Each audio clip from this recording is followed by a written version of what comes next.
22 ফেব্রুয়ারি Malaysia calling visa নিয়ে বড় ঘোষণা, তারেক রহমানের চমক ও নতুন শর্ত। আসসালামু আলাইকুম। আজ 22 ফেব্রুয়ারি 2026। বাংলাদেশের প্রবাসীদের জন্য এবং যারা মালয়েশিয়া যাওয়ার স্বপ্ন দেখছেন তাদের জন্য আজকের দিনটি এক ঐতিহাসিক মোড় নিতে পারে। গত কয়েকদিন ধরে আপনারা সামাজিক যোগাযোগ মাধ্যম এবং বিভিন্ন নিউজ পোর্টালে অনেক ধরনের গুঞ্জন শুনেছেন, কিন্তু সত্যটা কি? তারেক রহমানের নেতৃত্বাধীন নতুন সরকারের সাথে মালয়েশিয়া সরকারের যে গোপন আলোচনা চলছিল তার ফলাফল কি আসতে যাচ্ছে? 22 ফেব্রুয়ারি আজ কি আসলেই কলিং ভিসা নিয়ে কোনো চূড়ান্ত সিদ্ধান্ত হলো? এবং 28 তারিখ থেকে মেডিকেল চেকআপ নিয়ে যে ধোঁয়াশা তৈরি হয়েছে তার আসল রহস্য কি? আজকের এই দীর্ঘ ভিডিওতে আমি প্রতিটি বিষয়, পাসপোর্ট জমা থেকে শুরু করে ফ্লাইট পর্যন্ত একদম পানির মতো পরিষ্কার করে দেব। আজকের ভিডিওটি একটু বড় হতে পারে, কিন্তু আমি গ্যারান্টি দিচ্ছি এই ভিডিও দেখার পর মালয়েশিয়া নিয়ে আপনার আর কারো কাছে হাত পাততে হবে না। আমি আপনার নাম, আপনারা দেখছেন পয়েন্ট নিউজ বাংলা। ভিউয়ার্স, আপনারা জানেন যে নির্বাচনের পরপরই মালয়েশিয়ার প্রধানমন্ত্রী আনোয়ার ইব্রাহিম আমাদের নতুন নেতা তারেক রহমানকে অভিনন্দন জানিয়েছিলেন। কিন্তু রাজনীতিতে শুধু অভিনন্দনই সব নয়, পর্দার আড়ালে আলোচনা হয়েছে বাংলাদেশের বিশাল কর্মী বাহিনী নিয়ে। দীর্ঘ কয়েক মাস মালয়েশিয়ার শ্রমবাজার এক প্রকার স্থবির ছিল। সিন্ডিকেটের দৌরাত্ম্য এবং ভিসার কারিগরি সমস্যার কারণে হাজার হাজার যুবক আজ দিশেহারা। তারেক রহমান স্পষ্ট বার্তা দিয়েছেন যে মালয়েশিয়ায় কর্মী নিয়োগ হতে হবে একদম স্বচ্ছ এবং কোনো সিন্ডিকেট ছাড়া। 22 ফেব্রুয়ারির এই বিশেষ ক্ষণে খবর আসছে যে দুই দেশের উচ্চ পর্যায়ের প্রতিনিধি দল আজ একটি খসড়া চুক্তিতে একমত হয়েছেন। এর ফলে মালয়েশিয়া সরকার বাংলাদেশকে বিশেষ অগ্রাধিকারের তালিকায় রাখছে। আপনারা যারা পাসপোর্ট হাতে নিয়ে বসে আছেন তাদের জন্য এটি বড় মোড় হতে পারে। এখন কথা বলি সবচেয়ে আলোচিত বিষয়, 22 ফেব্রুয়ারি কলিং ভিসা কি সত্যিই চালু হলো? বন্ধুরা, বাস্তব চিত্রটা আমাদের বুঝতে হবে। মালয়েশিয়া সরকার তাদের foreign worker recruitment system update করছে। 22 তারিখ থেকে সিস্টেমের নতুন কোটা যোগ করার একটি প্রাথমিক কাজ শুরু হয়েছে। এর মানে এই নয় যে আপনি আজই ভিসার স্টিকার হাতে পাবেন। তবে আপডেট হলো, যারা আগের পেন্ডিং তালিকায় ছিলেন তাদের ফাইলগুলো আজ থেকে রিপ্রসেস করা শুরু হচ্ছে। বিশেষ করে ম্যানুফ্যাকচারিং এবং কনস্ট্রাকশন খাতের ফাইলগুলো 22 ফেব্রুয়ারি থেকে বিশেষ গুরুত্ব পাচ্ছে। আপনাদের যাদের এজেন্সি বলছে যে আজই ভিসা হবে, তাদের কাছে প্রমাণ চান।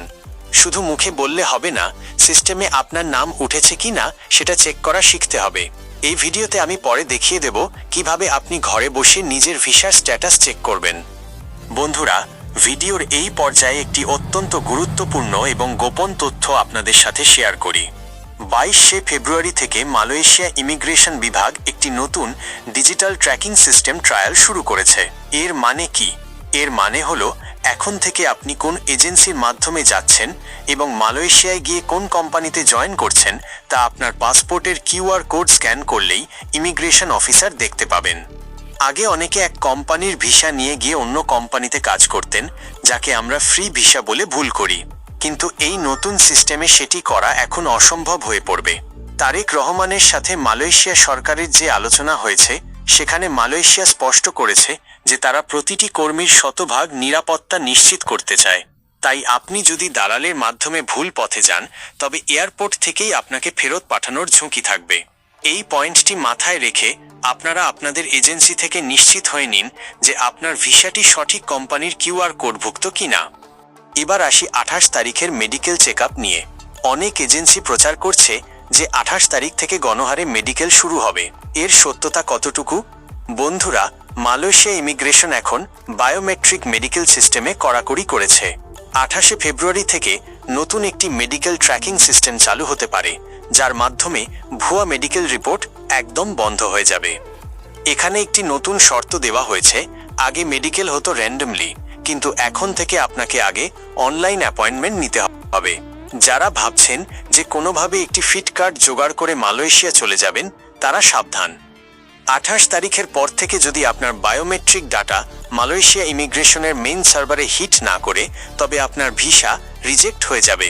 তাই মেডিকেল করার আগে অবশ্যই নিশ্চিত হয়ে নিন আপনার সেন্টারটি অনুমোদিত কি না। অনেকে প্রশ্ন করেন, সরকার বদলালে কি ভিসার নিয়ম বদলে যায়? উত্তর হলো হ্যাঁ, অনেক ক্ষেত্রেই কূটনৈতিক সম্পর্ক বদলে যায়। আগে মালয়েশিয়া ও বাংলাদেশের শ্রমবাজার নিয়ে যে সিন্ডিকেটের অভিযোগ ছিল, আনোয়ার ইব্রাহিম সরকার তা একদমই পছন্দ করছিল না।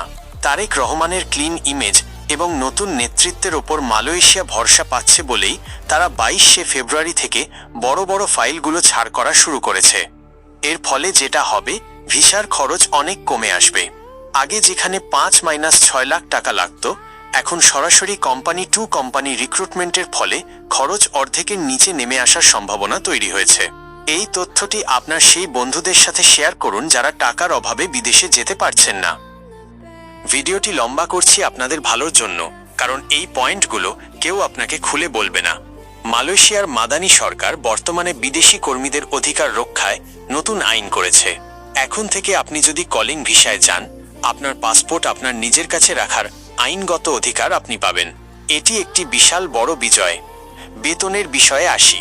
5 থেকে 10 বছর মেয়াদি ভিসার যে গল্প আপনারা শুনছেন, তার একটি বড় শর্ত হল স্কিল্ড বা দক্ষ হওয়া। যারা দক্ষ হয়ে যাবেন তাদের বেতন 5,000 রিঙ্গিত ছাড়িয়ে যেতে পারে। কিন্তু সাধারণ লেবার বা সাধারণ শ্রমিক হিসাবে গেলে আপনার বেসিক বেতন এখনও আগের মতোই আছে। তবে ওভারটাইম বা ওটি নিয়ে 22শে ফেব্রুয়ারির আপডেটে বলা হয়েছে, কর্মীদের কাজের সময়সীমা এমনভাবে নির্ধারণ করা হবে যেন তারা বাড়তি আয়ের সুযোগ পায়। যারা অলরেডি মালয়েশিয়ায় আছেন এবং AEVDOT দেখছেন, তাদের জন্য খবরটি একটু ভয়ের হলেও জানা জরুরি। মালয়েশিয়া ইমিগ্রেশন বর্তমানে ব্ল্যাকলিস্ট করা ব্যক্তিদের ধরতে কঠোর অভিযান চালাচ্ছে। বিশেষ করে যাদের ভিসার মেয়াদ শেষ হয়েছে কিন্তু রিহায়ারিংয়ে নাম লেখাতে পারেননি, তাদের জন্য সময়টা খারাপ। তারেক রহমান ও আনোয়ার ইব্রাহিমের মধ্যে যে আলোচনা চলছে, তাতে অবৈধদের বৈধ করার কোনো নতুন ক্ষমা বা অ্যামনেস্টি আসবে কি না তা নিয়ে আজ কোনো সুনির্দিষ্ট তথ্য পাওয়া যায়নি। তাই যারা বর্তমানে সেখানে আছেন তারা অকারণে রাস্তায় ঘোরাঘুরি করবেন না। বৈধ কাগজ ছাড়া চলাফেরা করলে আপনার জন্য বিপদ বাড়তে পারে। আমাদের চ্যানেলে অনেকে কমেন্ট করেছেন, ভাই আমি 5 লাখ টাকা দিয়েছি 1 বছর আগে, আমার ভিসা কবে হবে? দেখুন বন্ধু, 5 লাখ টাকা দেওয়াটাই ছিল আপনার প্রথম ভুল। সরকার নির্ধারিত ফির চেয়ে যখন আপনি বেশি টাকা দেন, তখন আপনি ঝুঁকির মুখে পড়েন। 22শে ফেব্রুয়ারির পর থেকে সরকার এজেন্সিগুলোর ওপর নজরদারি বাড়াচ্ছে।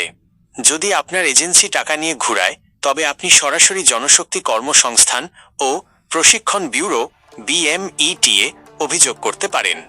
ভয় পাবেন না, দিন বদলাচ্ছে। এখনকার সরকার প্রবাসীদের হয়রানি সহ্য করবে না। প্রিয় দর্শক, 22শে ফেব্রুয়ারির এই দীর্ঘ প্রতিবেদন থেকে আপনারা আশা করি একটি পরিষ্কার ধারণা পেয়েছেন। সারসংক্ষেপ হল, ভিসা প্রক্রিয়া সচল হচ্ছে, তবে তা ধাপে ধাপে। তাড়াহুড়ো করে দালালের ফাঁদে পা দেবেন না। তারেক রহমানের নেতৃত্বাধীন সরকার এবং মালয়েশিয়ার আনোয়ার ইব্রাহিম সরকার মিলে প্রবাসীদের জন্য একটি স্বচ্ছ বাজার তৈরি করার চেষ্টা করছে।